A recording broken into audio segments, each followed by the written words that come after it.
দখল এইগুলি অধিকাংশ রাজনৈতিক দলকে পদ্ধতির পক্ষে নিয়েছে।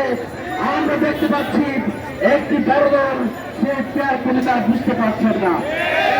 আমার অবশ্যই বাংলাদেশে একটা সুন্দর শান্তময় নির্বাচন যদি চাই, সন্ত্রাসমুক্ত নির্বাচন যদি চাই, অবশ্যই পেয়ার সিস্টেম চালু করতে হবে। মাধ্যমেই বাংলাদেশে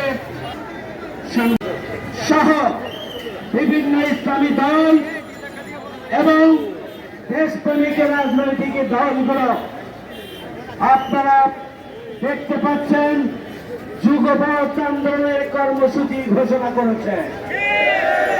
আমাদের বক্তব্য পরিষ্কার, 9 ফেব্রুয়ারি 2026 সালের মধ্যেই আগামী জাতীয় সংসদ নির্বাচন অনুষ্ঠিত হতে হবে। এই ব্যাপারে কোন ধরনের কাল্পন্য অথবা কোন ধরনের ভিন্ন চিন্তা আমরা বরদাস্ত করব না। আমরা পরিষ্কার ভাবে বলছি, তার আগে অবশ্যই খুনি সন্ত্রাসীদের বিচার নিশ্চিত করতে হবে।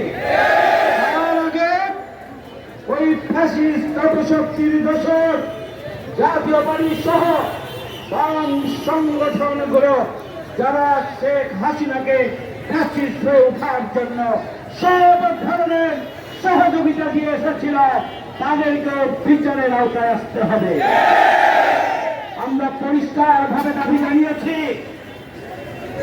অতীতে 20 বছর বাংলাদেশে কোন নির্বাচন হয় নাই।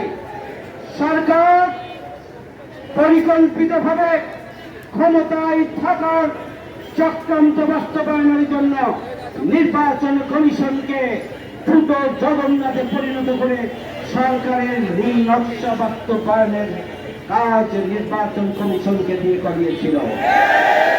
আমরা নির্বাচন কমিশনকে পরিষ্কার করে বলতে চাই, যদি সুষ্ঠু নির্বাচনের জন্য লেভেল প্লেইং ফিল্ড নিশ্চিত করা না